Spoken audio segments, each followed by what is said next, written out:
Welcome to the Core Women Podcast, the place for women entrepreneurs, authors, and self-starters looking to build community and gain valuable insights through expert interviews with women at the top of their game. Join your host, podcaster, producer, expert coach, entrepreneur, and author, Dr. Summer Watson, as she aims to inspire and empower you through these candid conversations. Lean in and embrace the journey. It's time to start the show. Here's your host, Dr. Summer Watson.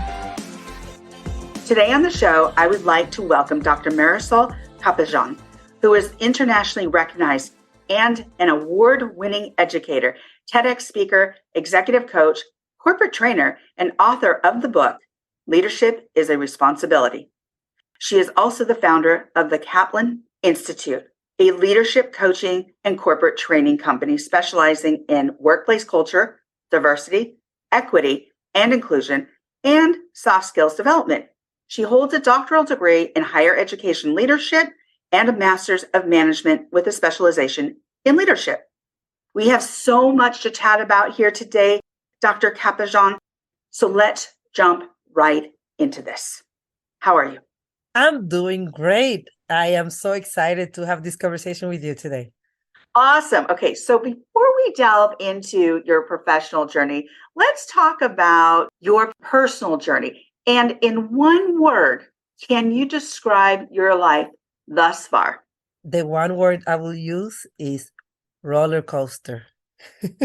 Roller coaster. Tell me more. Tell us more. It's just so many ups and downs and curves. It's just, I think my life has been so unpredictable. I think if it's not roller coaster, it's going to be unpredictable.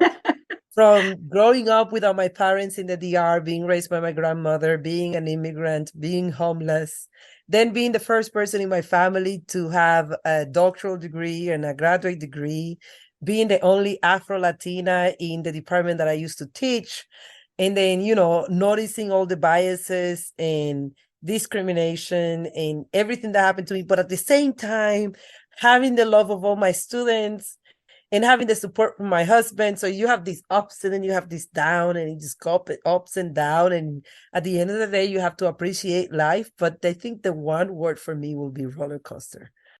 Wow. Okay. Thank you so much for that word, but also describing why that word. So let's talk about your past, where you grew up, and some of the events and experiences that support where you are today in your journey. I grew up in the Dominican Republic with my grandmother. My grandmother was a single mother of 5, and I became her 6th when I arrived. So when I came into my grandmother's house, she was very poor. She used to make candles and shine shoes for people and working, cleaning houses. And then my father showed up with me in his arms. Like, here it is. Wow. Here's your other child. Here's the other child. And she just took care of me. I grew up with her. And when she was little, she had to give up on school because she had to help her mother with her job. And my grandmother was very smart, but she always regretted the fact that she couldn't finish school. So one of the non-negotiable values in my home was that I had to finish school no matter what. So growing up, she will sign me up for little tutoring classes and math classes, like additional extracurricular events that weren't fun, in quotes. Like it wasn't like going to dance class or painting class or summer camp. It was like, oh, you're going to learn about science and you're going to learn about math and you're going to be a lawyer or you're going to be a doctor. Anything that had to be related to school. So that was a very influential part of my childhood that impacted my ability to go to school, even when I was homeless, even when I was struggling, even when I had a 3-year-old with me. I decided to go and get my doctoral degree because school was it was something that I was just expected to do, to go to school and excel in school. Right. And was that something, as you're talking about this, I know this was part of that value, somewhat of the conditioning. Was it something you enjoyed? I enjoyed it so much. So what happened was, I always tell this story. When I went to school. I was in first grade when I was 4, and I Okay, was in early. third grade. Yeah, very early. I graduated from school very early. So when you're growing up in a third world country, you don't have a lot of services like for nannies. Like that's a luxury that you will have a nanny at home. Oh, And yeah. my grandmother was like, "What am I gonna do with this kid?" And I have to go to work. So she found a way to enroll me in school twice. I was there in first grade, second grade, third grade, in many of those school years. And I was going to school in 2 times. So in the DR, you either go to school from 7 to 1 or like 2 to 6. It's either one or the other. She enrolled me twice. So I was basically getting on the second time, I was getting a repeat of my first 8 hours of the day was being repeated on the other 8 or 6 hours. Yeah, I'm being a mess here, but you know what I'm saying, right? I do. I do. And then what used to happen is I used to love school so much, and the teachers knew that I was there in school for the whole day. And they used to like be very fun of me. They knew that I didn't grow up with a mom. So they used to like feel very like, oh, look at this girl. She's like 3 years younger than everybody else. And here she is learning and enjoying it. So I did enjoy school so much. I enjoyed it. My associates was in teaching math. Out of all of the subjects, I wanted to teach math. Then I tutor students in school. I help them pass their entrance exam. I help them with their personal statement to sign up for different schools and things like that. So I always loved school. School for me was like I will say a little bit of my escape too, because I didn't have a mom at home or a dad at home. So for me, school was like this environment where I could thrive and people look at my abilities, and I had my mentors and my students, my professors were like my support system. So I will say I actually really enjoyed it. So I'm glad that my grandmother chose school as basically my support system for me to grow up, and my babysitters in a way. Yeah. So I enjoyed it a lot. Well, I love hearing that. And something similar in my life, I felt like school was always my safety, my place of safety, security. And it's something that was familiar to me. And that I excelled at. So it sounds like some of those things also touched home with you as well. It was kind of something where you excelled and it was valued and you learned to value it. And then you went on with your journey. So let's talk about how your journey evolved to a TEDx, which was entitled Leadership is a Responsibility, Privilege is Access, and what this experience was like for you. So I'm going to try not to get emotional right now. But that TEDx, when I signed up for TEDx, my hope for that TEDx was to be more about a motivational speech, because I'm a huge advocate for personal development and mindset. But at that time, I was going through so many challenges in my career. And that's how I ended up with writing a book called Leadership is a Responsibility, and doing a TEDx talk called Leadership is a Responsibility. And basically, I ended up doing that TEDx talk because before that experience in higher education that I'm about to talk about, I looked at school as my safety net. And my professors, I saw them as my mentor, until my biggest mentor, who I thought was my mentor, became my nemesis in higher education. So I trusted this professor. I had all these professors growing up. I have glowing letters of recommendations, and I'm thinking about like, oh, this lady is my mentor. It's like this person who knows my story and is going to help me move up in education. And the minute I decided to ask to get a seat on the table, she didn't remind me where I belong. Oh, So that was heartbreaking, yes. because here I am, being a minority Black woman teaching at a PWI, And I'm thinking that I will have the same chance as everybody else to achieve greater things and sit at the table and everything.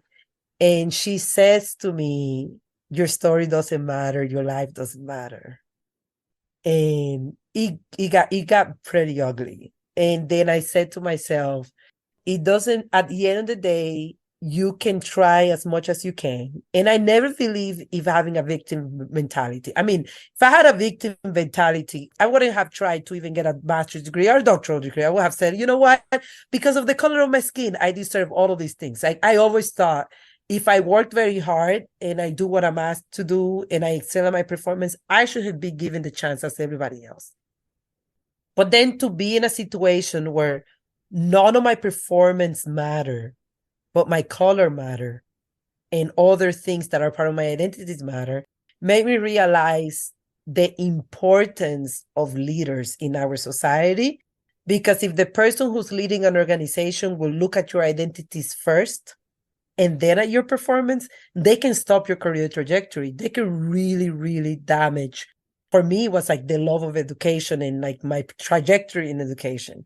And that's how I come up with the thought, the TED talk of leadership is a responsibility, because having a person in a leadership position who's very, I would say the word is tone deaf to the experiences of Black, Hispanic women in academia can really do a lot of damages to the minority population, the minority women, the mothers that are working in the workplace, because they cannot see their privilege and they cannot acknowledge how hard you had to work to get to where you were.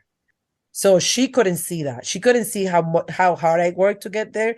At the end of the day, it's just I didn't look like the people that are in leadership positions. I didn't look like them. So because I didn't look like them, she couldn't see me in that position. She couldn't advocate for me. So that's how I came up with my book and my TEDx talk. I'm so glad you did, because it is such an important issue to speak on, because leadership is a responsibility. You are a mentor, you are a model, you are so many things. It is a responsibility. And I love the other part of the title, privilege is access. And a lot of times we don't have access, or access is blocked. Mm-hmm. Or there's roadblocks to that access. Mm-hmm. So I know other people, we all have roadblocks, but there's something very distinct about if you don't look like us, you're not invited to the table. Yeah, and if you're not invited to the table, how can I prove myself? I have no chance. And you know, being a person who loves like Brian Tracy, Tony Robbins, and all these people that does personal development, here I am thinking like, just give me the chance to be at the table. Yeah. And like, what do I need to be at the table? And people will tell you, well, you need a doctoral degree and you need this and you need that. So then you go and get those things. And then still you're not enough. And that's where I say privilege is access, because you have a lot of people there saying, well, I want to be a VP of an organization. I want to be a CEO. And I'm like, but if you don't even get in front of those people that can make that happen for you, like you can just like do a lot of work. And I don't want this podcast to be like depressed or anything like that. If you're doing your work, go do your work and everything like that. But there is the responsibility of leadership that you should know that you have people, underrepresented minorities or women working for you, that are doing their best to like have a level playing field with everybody else. And then they still may need a little push. Let me put her in front of the person who can make this happen. Because she might not be into the social events where that conversations happen. I just saw an article from, I think it was from the Wall Street Journal, that said women are not being invited to be at the table because they don't know how to play golf. And I just laughed. I was like, are you serious? Like, this is unbelievable that in 2023 somebody will publish an article like this, because then it goes back to privilege is access. If you as a woman, we are not socialized since we're little to play golf, how are we even going to be part of the conversation that opens access to a lot of things? And then instead of asking leaders to stop as a prerequisite, asking women to play golf. They're actually asking women that they should play golf to be considered to positions. I'm like, what? Oh my goodness. And they were serious in that article? They were serious. I was like, you gotta be kidding me. Like, we have to learn how to play golf so that we can have access to opportunities. Oh my. Instead of like, let's remove golf from the conversation. Yeah, that's not even a factor. Come on. How is that even a factor when you know that in order for you to play golf, you need to have social connection, you need to know the sport, you have to spend a lot of money. It's an expensive sport. It is very much so. So Absolutely. if you come from poverty, like, good luck to you if you don't know how to play golf. Oh my goodness. What a how funny, how and not funny in a ha-ha way, how oddly funny. So, I love that. Not funny in the ha-ha way. So, oh my goodness. Well, let's jump into the topic of your newly published book. Okay, leadership is a responsibility. And I also love the subtitle here, How to Become an Inclusive Leader in the Modern Workplace by Understanding the Lived Experience of Black Women and Afro-Latinas at Work. I love the whole idea of lived experience. So we're talking about the phenomenology. It's something that I really love. That was my methodology for my research. And I love qualitative research. I like quantitative, but qualitative and that lived experience, that journey. So tell us more about this book. When I did my dissertation, I did in a qualitative research, and it was a narrative inquiry. I went and interviewed women about their trajectory to leadership positions, and I absolutely loved it because qualitative research gives you so much insight into the nuances, the cumulative effect of discrimination or the cumulative effect of support system. Like, what is it that really helps women advance in the workplace? And in the title of my book, I really felt the need to put Black women and Afro-Latinas in the forefront because we don't speak that much about the lived experiences of Black women and Afro-Latinas. Like, the book has a chapter about women in leadership and the general experience of women in the workplace, but we don't talk that much about the intersectionalities of identities. Like, okay, you're a white woman, but if you're a white woman and you're a mother, you go through a different experience than if you're a white woman without children. Mm-hmm. Or if you're a Black woman and you have children and you have an accent because you're an Afro-Latina, you go through a different lived experience than if you're a Black woman. So I needed to write about that because I'm an Afro-Latina. I'm from the Dominican Republic. I'm a Black Hispanic woman, and I have a thick accent, very thick accent. And sometimes I will experience certain things where people will make an assumption about my competence because of my accent. Mm. So she really knows what she's talking about, even though I have a doctoral degree, because I have an accent. Or maybe I picked the wrong word when I'm speaking because I'm thinking in Spanish, but I'm talking in English, right? So the lived experiences was so important to me because the first part of the book is about my own experience in academia, right? And when I was going through discrimination and harassment in academia, and I will ask my white colleague, did you go through this? Is this something that you went through? Like, I want to learn from you. They will look at me and say, well, I didn't go through that. And then you feel so alone because you feel like, what is going on that this is only happening to me and it's not happening to them? Is there something wrong with me? Is there something that I'm doing? Like, you go through a lot of questioning. And it wasn't until I interviewed all other Black women in the workplace that they told me their stories. And they were like, I went through the same thing you're going through, girl. This is the exact thing they told me. They told me to get a degree. And then when I got the degree, they pushed me out the door. Like, I just found so much commonalities that I said to myself, in order for you to be an inclusive leader, you need to know the lived experiences of different women in the workplace. You cannot be an exclusive leader just because you claim to be an inclusive leader, because you claim that you make sure that people feel a sense of belonging. So how can you make me feel a sense of belonging in the workplace if you don't even know what I go through? And that's why I wrote my book. I wanted people to read about the lived experiences of women in the workplace so that you can understand what we go through, so that you know how to adjust your performance appraisal, the way that you lead, the way that you build teams in a way that makes us feel like we belong, and that makes us feel like we're working in a culture that is inclusive.